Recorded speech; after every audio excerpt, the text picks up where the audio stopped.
New at 5, Governor Reynolds is trying for the third time to use taxpayer money to pay private school tuition. Her plan is much more expansive this year than her last two bills. It would make more taxpayer money more immediately available to more Iowa students. KCCI Chief Political Reporter Amanda Rooker shows us how much this would cost you.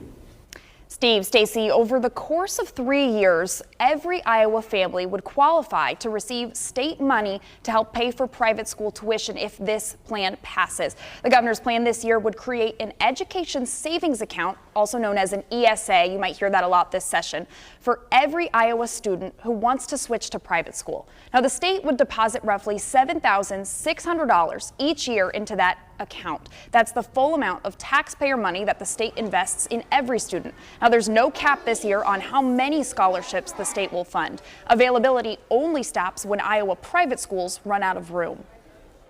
Some families may want an education that conforms to their faith and moral convictions.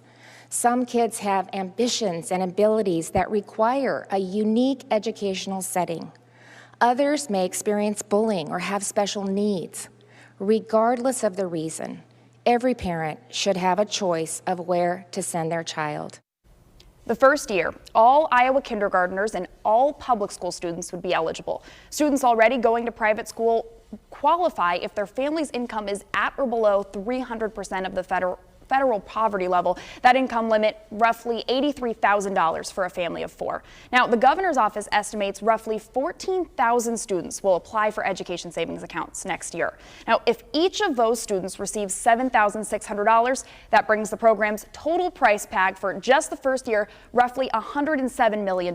But in year 2, more current private school students are eligible, so the governor's office expects nearly 6,000 new Iowans to apply. That brings the yearly cost up to roughly $156 million. By year 3, every family in Iowa can qualify regardless of income. Nearly 20,000 more students are expected to apply that year. That brings the total cost of year 3 to nearly $314 million. By year 4, the plan would be fully phased in, and it would cost the state roughly $341 million every year. Now, if you add those yearly totals up over the first 4 years, the plan would cost the state roughly $918 million.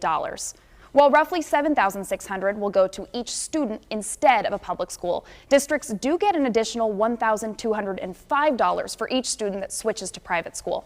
Iowa public schools would also receive new money for students in their district who already go to private school. Now, the House Education Reform Committee is holding a public hearing tomorrow night at 5 o'clock. Anyone can go to that to ask questions and share their thoughts with lawmakers. It's in room 103 at the State House, and you can find the link to sign up to speak on the Iowa Legislature's website. Steve. Thank you, Amanda. And in an unusual move to help speed this along, House Republicans also want to make an administrative rules change that would prevent the governor's private school scholarship bill from going through the Appropriations or Ways and Means Committee, which evaluate the financial impact of every bill and is the normal process.